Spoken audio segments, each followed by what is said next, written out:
comedy. He's a great storyteller. You're going to enjoy him very much. Please welcome Steve McConnell, everybody.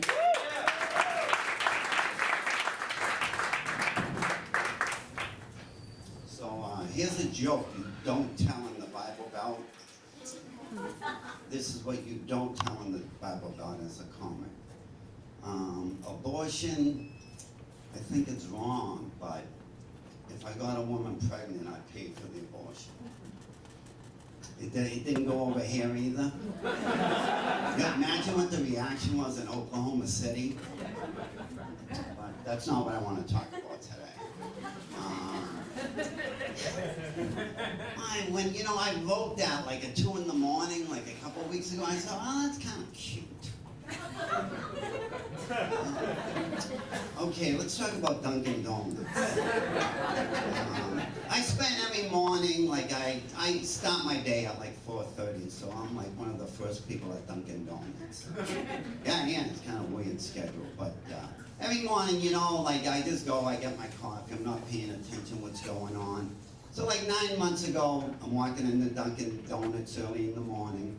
I knew somebody was behind me, so I was going to do the polite thing and keep the door open for them. So I just went like this to keep the door open for them. Well, instead of grabbing the door, I grabbed a woman's breast. Like, no, not around it, not in the middle. It was like I took my hand and like grabbed the breast. And my first thought was, my real first thought was, this is a nice breast. I'm not gonna lie. But I pulled my hand away, and immediately a Boston cop car pulls up, and I'm thinking, that's it. I'm gonna be arrested. I'm gonna be on the front page tomorrow. The woman is gonna say something like, I can't even get coffee in the morning without getting my breast grabbed.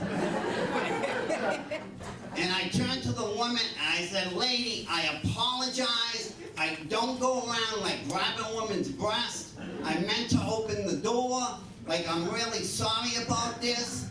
And she looked at me and she goes, you need to calm down. Just like calm down. And this is what she said, quote, you're not the first guy to grab my breast, and hopefully you won't be the last. And I'm thinking, where have you been my whole life? Like, this could have gone like way out of proportion. Now, I had no doubt I could have been arrested. And like, this was a woman who just put things in perspective. So I did the gentlemanly thing, and I said, go in front of me. And she went in front of me, and she ordered a coffee. And I said, well, let me buy you coffee. And she turns to me, she goes, wait a minute. You grab my breast, and all I get is a cup of coffee? I'm like, well, buy a muffin.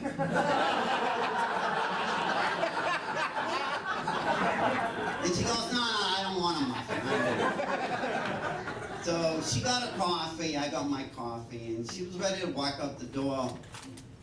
And I said, excuse me, would you like to join me for coffee? And she looked at me like the way you women are looking at me. And she went like this, yeah, why not? So we had coffee, and we ended up dating for 6 months.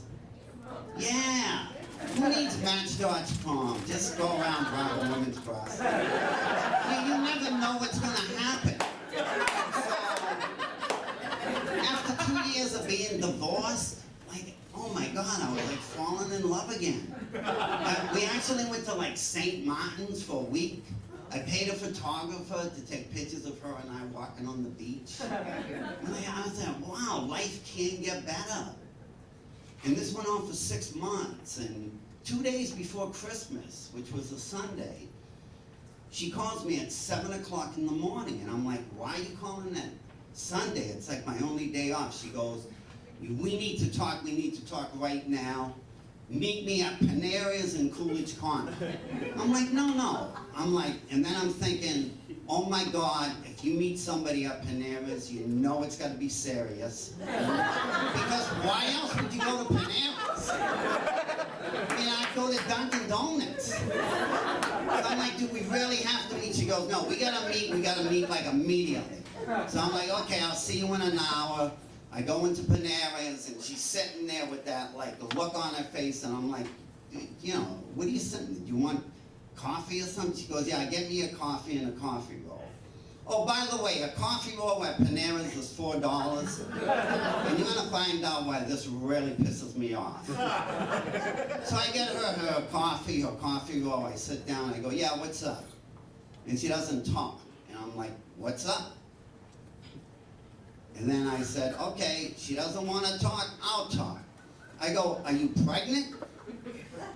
I said, because like if you're pregnant, you're an adult, I'm an adult. In the back of my mind, I'm thinking a few $100 it'll be over with, but I didn't say that. I was just thinking that. I said, are you pregnant? And she looked at me, she goes, no, you idiot, I'm not pregnant. And I'm go, okay, you're not pregnant, how bad can it be? And then I said, you didn't give me an STD, did you? Because if you did, there will be a fucking murder-suicide in the middle of Panera's on Sunday morning in Coolidge Corner. And I told her, I had just gone through a divorce, a heart attack, and water on the brain. So killing you and then killing me, not a bad option. And she goes, no, if you got an STD, Steve, you got it from somebody else. And I go, no, I didn't, because I've only been with you. And then I became a human being. I'm like, oh my God, are you dying? Do you have like 6 months to live? I said, like, are you dying? And then she looked at me and she goes, no, I'm not dying. And I go, wait a minute. You're not pregnant, you don't have an STD, you're not dying, what's your problem? She goes, I'm married. Yeah, you should feel bad before me, because, like, I am the victim. So she broke down crying, which really pissed me off, because I should have been crying. And everybody at Panera's is looking at me, what did that guy do to that beautiful girl? So I just got up and laughed, but I'm not an idiot. I went back in and I took the $4 coffee roll and took it home.